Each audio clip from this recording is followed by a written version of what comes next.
প্ৰিয় ছাত্ৰ ছাত্ৰীসকল, জেজেবি মেথ চেনেলটোলৈ তোমালোক সকলোকে স্বাগতম জনাইছো। আজি আমি ক্লাছ 10ৰ জেনেৰেল মেথছৰ প্ৰথম চেপ্টাৰটোৰ √3 অপৰিমেয় সেই প্ৰমাণটোৰ ওপৰত আলোচনা কৰিম। ইতিমধ্যে আমি আগৰ ভিডিঅ' এটাত √2 অপৰিমেয় সেই প্ৰমাণটো দেখুৱাইছিলো, আৰু আজি চাম আমি √3 এটা অপৰিমেয় সংখ্যা। এইটো একেবাৰে সহজ পদ্ধতিত কৰি দিম, আৰু বহুত ছাত্ৰ ছাত্ৰীয়ে এই প্ৰমাণকেইটা ভালদৰে বুজি নাপায়, আৰু টিচাৰসকলেও কিতাপত যেনেদৰে আছে তেনেদৰে কৰি দিয়ে, মই অকণমান বেলেগ ধৰণে কৰি দিম। এতিয়া চাবা, আমি প্ৰথমতে √3 পৰিমেয় বুলি ধৰি লম। লেট √3 এটা পৰিমেয় সংখ্যা।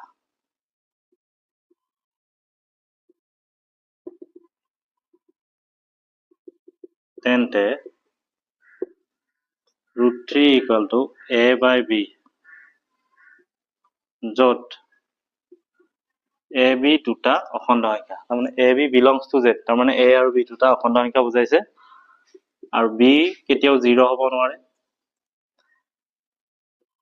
আৰু গসাউ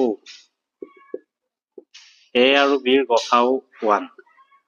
এতিয়া গসাউ 1 মানে সংখ্যা দুটাক কি বুলি কয়? দুটা সংখ্যাৰ যদি গসাউ 1 হয় তাক পৰস্পৰ মৌলিক বুলি কয়, ৰিলেটিভলি প্ৰাইম বা সহমৌলিক বুলি কয়। মই সহমৌলিক বুলি লিখা নাই বা পৰস্পৰ মৌলিক বুলিও লিখা নাই, গসাউ অফ a b টো 1 বুলি লৈছো। এতিয়া চাবা, কিয় আমি গসাউ অফ a b টো 1 বুলি ললো? তাৰমানে সাধাৰণ উৎপাদকটো 1ৰ বাহিৰে বেলেগ নাই। এতিয়া যদি বেলেগ থাকে তেতিয়াহ'লে সেই দুটাৰে কটাকটি যাব, আৰু শেষত গৈ গৈ তাৰ জিচিডি অফ a b, মানে গ্ৰেটেষ্ট কমন ডিভিজৰ বুলি কয়। গসাউটো ইংৰাজীত জিচিডি বুলি কয় বা HCF বুলি কয়। এতিয়া গসাউটো 1 হ'ব শেষত গৈ গৈ, সেইকাৰণে মই √3 = a/b, আৰু ইহঁতৰ গসাউটো গসাউ অফ a b = 1 বুলি ধৰি ললো। এতিয়া চাবা, এতিয়া দুইফালে যদি আমি স্কোৱাৰ কৰি দিওঁ, এইটো তোমাৰ 3 হ'ব, আৰু এইটো a²/b² হ'ব। তাৰমানে a² কিমান হ'ব? 3b² থাকিব। এতিয়া চাবা, a²/3 কিমান হ'ব? a²/3 = b² থাকিব। a² 3ৰে হৰণ কৰা আমি এটা অখণ্ড সংখ্যা পাইছো, b²। তাৰমানে b এটা অখণ্ড সংখ্যা আছিল, আৰু তাৰ বৰ্গটো এটা অখণ্ড সংখ্যা হ'ব, আৰু a²/3 কৰোঁতে এটা অখণ্ড সংখ্যা পাইছো। এতিয়া এই কথাখিনিক আমি অকণমান বেলেগ ধৰণে কৰিম। চাবা, 12ক যদি আমি 3ৰে হৰণ কৰো এটা অখণ্ড সংখ্যা পাওঁ, তাৰমানে সেইটোকে আমি 3/12 লিখিব পাৰোঁ। এই ডিভাইড চিনটো আমি এনেদৰে চিধাকে দিয়ে দেই, 3/12। আকৌ -12কো 3ৰে হৰণ যায়, তাৰমানে 3/-12। এতিয়া 8ক 3ৰে হৰণ নাযায়, তাৰমানে 3 does not divide 8। তাৰমানে হৰণ কৰিব পাৰি, কিন্তু হৰণ কৰিলে আমি এটা অখণ্ড সংখ্যা নাপাওঁ, সেইকাৰণে এইটো 3 does not divide 8। এতিয়া 8ক 2ৰে হৰণ যায়, তাৰমানে 2 divides 8। এইটো এনেকে বেকাকে নহয়, এইটো তোমাৰ চিধাকে দিব লাগে, 2 divides 8। বুজি পালা? এতিয়া এই কথাখিনি চাবা, তাৰমানে ইয়াৰ ডেফিনিশ্যনটো কেনেকুৱা? আমি বিক যদি এৰে হৰণ কৰো, বিক এৰে হৰণ কৰিলো, আৰু হৰণ কৰোতে এটা ধৰা অখণ্ড সংখ্যা পালো c, তেতিয়া আমি কি লিখিব পাৰো?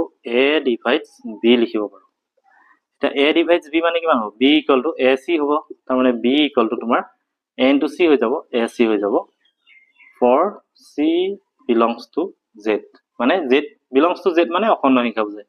মই আৰু অখণ্ড সংখ্যা বুলি লিখা নাই, এনেদৰে লিখিছো, আৰু সেইকাৰণে ইয়াতো ab belongs to z বুলি লৈছো, তাৰমানে a আৰু b দুটা অখণ্ড সংখ্যা। এতিয়া a² 3ৰে হৰণ কৰোতে এটা অখণ্ড সংখ্যা পাইছো, সেই আমি ডিভিজিবিলিটি ক্ৰাইটেৰিয়া মতে কি হ'ব? ডিভিজিবিলিটিৰ সংখ্যা মতে এইটো 3 divides a² লিখিব পাৰো, এইটো চিধাকে দিয়ে। এতিয়া 3 divides যদি a² হয়, আমি এটা উপপাদ্য পাইছো ইয়াৰ আগত, p যদি এটা মৌলিক সংখ্যা হয় আৰু p ৰে যদি a² হৰণ যায়, তাৰমানে p divides যদি a² হয়, then p divides a। যেনে ধৰা 36ক তুমি 2ৰে হৰণ কৰিব পাৰা, 2 divides 36। 36ক 2ৰে হৰণ যায়। আকৌ 36ৰ বৰ্গমূল তোমাৰ 6 হ'ব, তেতিয়া 2 divides 6। আকৌ যেনিবা 3 divides 36 হ'ব, 36ক 3ৰে হৰণ যায়, 3 divides 6 হ'ব, কাৰণ এই ইহঁত দুটা মৌলিক, 2 আৰু 3টো মৌলিক হোৱাৰ কাৰণেহে হৈছে। এতিয়া মৌলিক যদি নহয়, যেনে 4 divides 36, 36ক 4ৰে হৰণ যায়, কিন্তু 4 does not divide 6, 6টোক আকৌ 4ৰে হৰণ নাযায়, তাৰমানে মৌলিক হোৱাৰ কাৰণেহে এইটো হৈছে। তাৰমানে 3 এটা মৌলিক সংখ্যা, 3 divides যদি a² হয়, then 3 divides a হ'ব।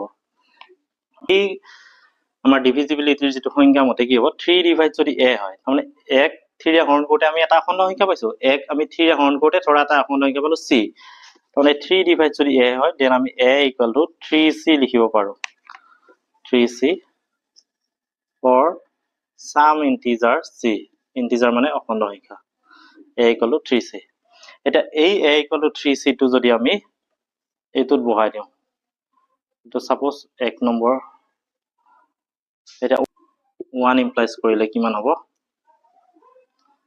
3c whole square equal to 3b square 9c square equal to 3b square মানে 3 ৰে যদি আমি হৰণ কৰি দিওঁ 3c square equal to b square হ'ব তাৰমানে c square equal to b square by 3 একে নিচিনা হৈছে b স্কয়াৰ 3 ৰে হৰণ কৰোঁতে এটা অখণ্ড সংখ্যা পাইছো তাৰমানে এইটো তুমি 3 ডিভাইডস b স্কয়াৰ লিখিব পাৰি এতিয়া 3 ডিভাইডস b স্কয়াৰ হলে 3 ডিভাইডস b হ'ব এটো তুমি ইয়াতে লিখিব পাৰা যেহেতু 3 এটা মৌলিক সংখ্যা ইয়াতো তুমি লিখিব পাৰা যেহেতু 3 মৌলিক এতিয়া চাবা 3 ডিভাইডস a পালো আকৌ 3 ডিভাইডস b পাইছো এটো সাপোজ 2 নম্বৰ দিলো এটো 3 নম্বৰ দিলো তাৰ মানে 2 আৰু 3 ৰ পৰা আমি কি পালো 3 to a আৰু b দুইটাৰে এটা সাধাৰণ উৎপাদক হৈছে আমি 2 আৰু 3 ৰ পৰা আমি পাও 3 a আৰু b ৰ সাধাৰণ উৎপাদক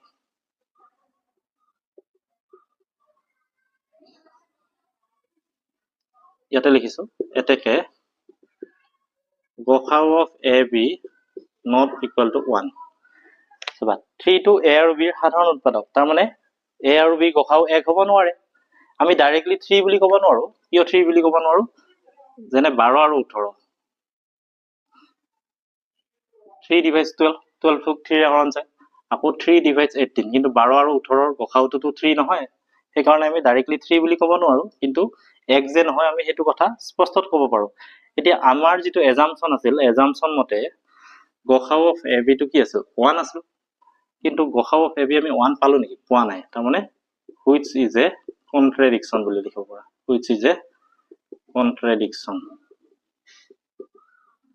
এটাকে √3 এটা অপৰিমেয় সংখ্যা উতে হস এটো মই কিতাপতে আছে বাৰু কথাখিনি কিন্তু এনেদৰে সিম্পল ইউজ কৰি মই অংকটো কৰিলো আৰু ভিডিওটোৰ পৰা যদি উপকৃত হৈছা তেনে হলে চেনেলটো সাবস্ক্ৰাইব কৰিবা আৰু যিমান পাৰি সিমান শেয়াৰ কৰি দিবা